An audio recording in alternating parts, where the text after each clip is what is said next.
நித்யம் அச்சுத பதாம்புஜ யுக்மருக்ம வியாமோகதஸ்ததிதராணி திருநாயமேனே அஸ்மத்குரோர் பகவதோஸ்ஸ தயைக சிந்தோஹோ ராமானுஜஸ்ய சரணோ சரணம் பிரபத்யே. பக்தர்கள் அனைவருக்கும் ஒரு முக்கியமான நிகழ்ச்சியை பற்றின அறிவிப்பு மற்றும் அழைப்பு. கவனமாக கேட்டுக்கொள்ளவும், ஆர்வத்துடன் வந்து கலந்து கொள்ள வேணும். இந்த தேதியை குறித்து கொண்டு மறக்காமல் கலந்து கொள்ள வேண்டும்னு பிரார்த்தித்துக் கொள்கிறேன்.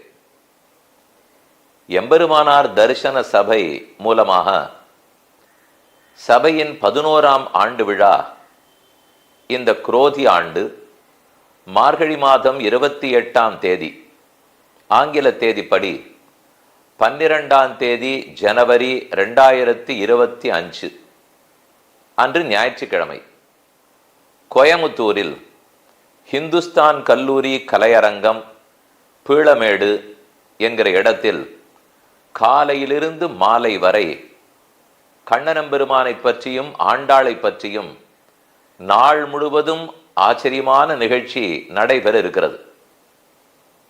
அனைவரும் அறிந்தவர்களாய் மார்கழி மாதம் என்றாலே திருப்பாவைன்னு புரிந்து வைத்திருக்கிறோம். திருப்பாவை போன்றே ஆழ்வார்களுடைய பாசுரங்கள், ஆச்சாரியர்களுடைய சரித்திரங்கள், இவை எல்லாமே பக்தர்கள், அதுவும் முக்கியமாய் சிறுவர் சிறுமியர் இளைஞர்கள், இவர்கள் எல்லாரையும் போய் அடைய வேணும் என்பதற்காக நம்முடைய அன்பர் ஸ்ரீமான் மாதவ ராமானுஜ தாசன் அவர்கள் அருமுயற்சியோடே பல ஆண்டுகளாக அனுகார நிகழ்ச்சிகளை, நாட்டிய நாடகங்களை குழந்தைகளுக்கு சொல்லிக் கொடுத்து விமரிசையாக அழகாக நடத்தி வருகிறார்.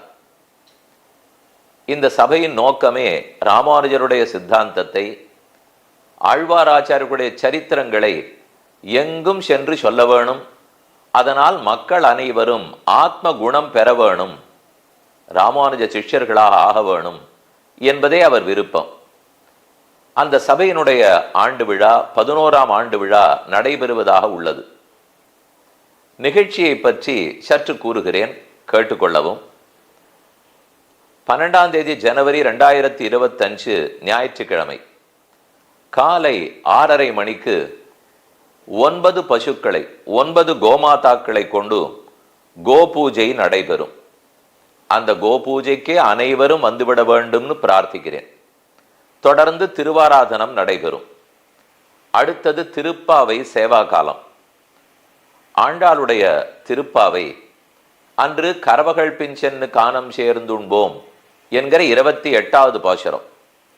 ஆயிரக்கணக்கான மக்கள், பல நூறு மாடுகள், அந்த மாடுகளுக்கு பின்னேயே சென்று இந்த பாசுரத்தை அனுசந்தானம் பண்ணி அன்னைக்கு கோகுலத்திலும் பிருந்தாவனத்திலும் என்ன அனுபவம் கிடைத்திருக்குமோ அப்படி கரவகள் பிஞ்சென்னு காணம் சேர்ந்துண்போம் என்கிற அனுபவத்தை பெறுவோம். அடுத்தது தயிர் கடையும் வைபவம். 1200 பெண்கள் ஆய்ச்சியர் ஸ்தானத்தில் இருந்து கொண்டு காசும் பிறப்பும் கலகலப்ப கைபேர்த்து வாச நறுங்குடல் ஆய்ச்சியர் மத்தினால் ஓசப்படுத்த தயிரரவம் கேட்டிலையோ. இது திருப்பாவை பாசுரம். அதுக்காக 1200 பெண்கள் தயிர் கடைவதாக இருக்கிறார்கள். அதற்கடுத்தது பாடுவார்களும் பல்வரை கொட்டன் என்று ஆடுவார்களும் ஆயிற்று ஆய்ப்பாடியே என்கிறபடிக்கு நர்த்தனம், நாட்டியம், பறை வாசித்து கொண்டு, அதே போல பல பேரி வாத்தியங்களை வாசித்து கொண்டு நாட்டியம் ஆடுவதாக உள்ளார்கள். அதற்கடுத்தது ஆண்டாள் திருக்கல்யாண உற்சவம். ஆண்டாளே வாரணமாயிரம் 10 பாசுரத்தாலே கண்ணனை கல்யாணம் பண்ணிக்கொள்வதாக கனாக்கண்டேன் தோழினான் கனாக்கண்டேன் தோழினான்னு பாடினாள். வாரணமாயிரம் சூழவலம் செய்து நாரணன் நம்பி நடக்கின்றான் என்னெதிர் பூரண பொற்குடம் வைத்து புறமெங்கும் தோரணன் நாட்ட கனாக்கண்டேன் தோழினான்னு தொடங்கி ஆயனுக்காகத்தான் கண்ட கனாவினை நான் ஆயனுக்காக கனாக்கண்டேன், பெரியாழ்வாருடைய குமாரத்தியாக நான் பாடியிருக்கிறேன்.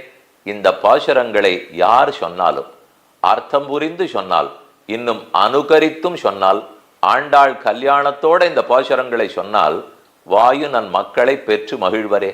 கல்யாணம் ஆகாதவர்களுக்கு கல்யாணமாகும், ஆனவர்களுக்கு நல்ல கண்ணனை போன்ற பெரியாழ்வாரை போன்ற குழந்தை பிறப்பார்கள்.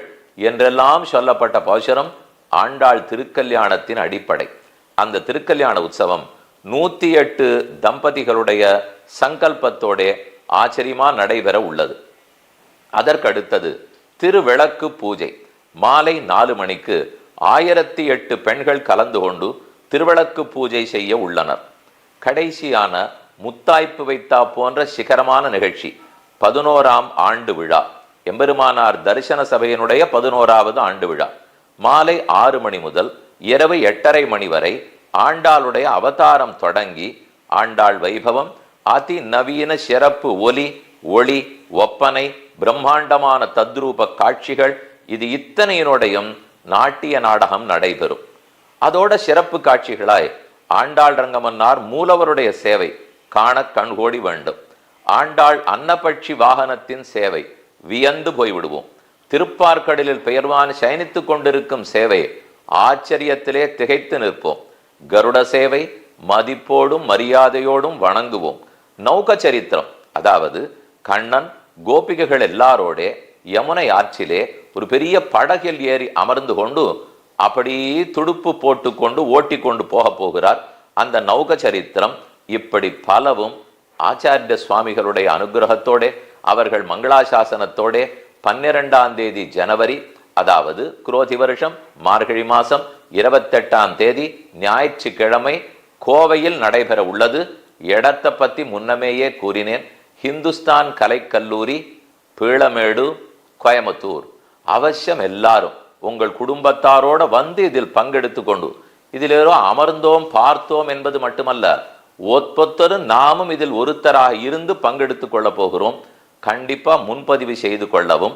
கூடவே சில தொலைபேசி எண்களை எல்லாம் இங்கேயே இதோ கொடுத்திருக்கிறோம். அவசியம் அதை கேட்டுக்கொள்ளுங்கள், குறித்து கொள்ளுங்கள். அதில் கூப்பிட்டாலும் கண்டிப்பாக உங்களுக்கு தகவல்கள் கிடைக்கும். 9715372247, 936109922. வெளியூர்காரர்கள் எல்லாம் வரலாம்.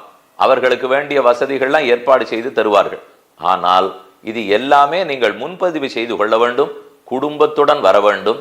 ஆன்மீகம் என்பது என்ன, ஆண்டாள் ஆறு, கண்ணன் எப்படி, புராணங்கள் எல்லாம் என்ன சொல்லுகின்றன, திருப்பாவையில் சொல்லப்பட்ட சரித்திரங்களவை, பிருந்தாவனத்தில் அந்த துவாபர யுகத்தில் எவ்வளவு கோலாகலமாக இருந்திருப்பார்கள், இவை அனைத்தையுமே கண்கூடாக கூடவே இருந்து அனுபவிக்கக்கூடிய ஒரு வாய்ப்பை மாதவராமானுஜதாசன் அவர்கள் ஏற்படுத்தி கொடுத்திருக்கிறார். வாய்ப்பை பயன்படுத்தி கொள்ள வேண்டும். அவசியம் எல்லாரும் வந்து கலந்து கொள்ள வேண்டும் என்று பிரார்த்திக்கிறேன். ஸ்ரீமதே ரம்மஜாமாது முனீந்திராய மகாத்மனே ஸ்ரீரங்க வாசினே பூயாது நித்யஸ்ரீ நித்யமங்கலம்.